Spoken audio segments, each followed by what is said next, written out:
Exclusive. Catherine Bernardo nagsalita na sa hiwalayan nila ni Daniel Padilla. Hanggang ngayon ay laman pa rin sa mga usap-usapan sa ilang mga social media platforms at ilang mga entertainment news sites ang balitang matagal nang naghiwalay ang celebrity couple na sina Catherine Bernardo at Daniel Padilla. Samantala, usap-usapan ngayon pagdedetalye ni Catherine Bernardo sa kanyang pahayag sa isang panayam sa media conference noon ng kanyang pinagbibidahan pelikula na A Very Good Girl. Pahayag noon ni Catherine Bernardo, "Noong tumanda ako, I no longer think of the pressure of being a good girl because I don't want to be good just because I have to be good. I don't want to lose myself." Sa kamakailang panayam sa aktres, naging mas detalyado ang kanyang pagbabahagi patungkol sa kanyang pagiging good girl ngayon. "I don't want to be good just because I have to be good. Basta wala akong masasaktan na ibang tao, then I'm okay. Especially now, I feel like mas kilala ko na ang sarili ko so I don't have to please anybody. I just do things that makes me happy." Samantala, marami ang nakapansin na tila nagbago na ngayon ng image si Catherine Bernardo, mula nang bumida siya sa pelikulang A Very Good Girl.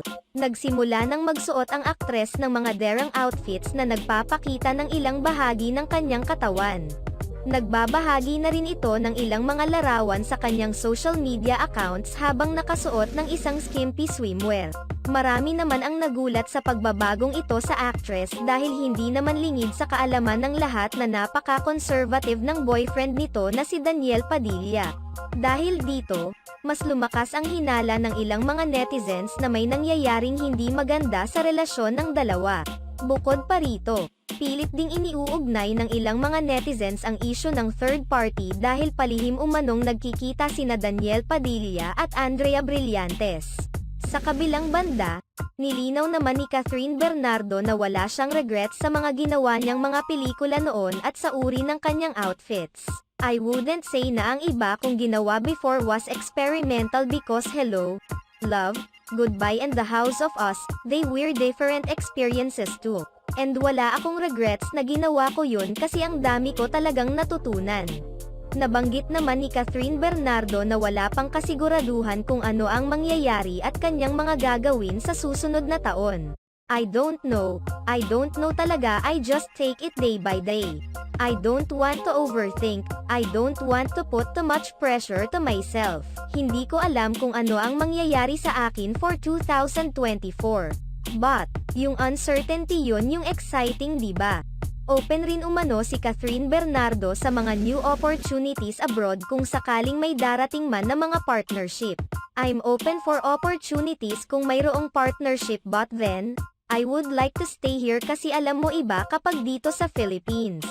Kaagad namang napansin ng mga netizens na hindi kailanman nabanggit ni Catherine Padilla ang kanyang boyfriend na si Daniel Padilla sa kanyang plano sa susunod na taon.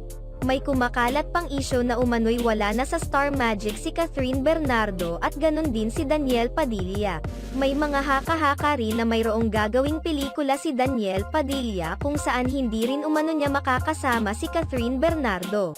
Lalo namang nabahala ang ilang mga fans ng Katniel dahil sa takot na baka tuluyan ng nabuwag ang pinakamatagal na off and on-screen partners sa telebisyon.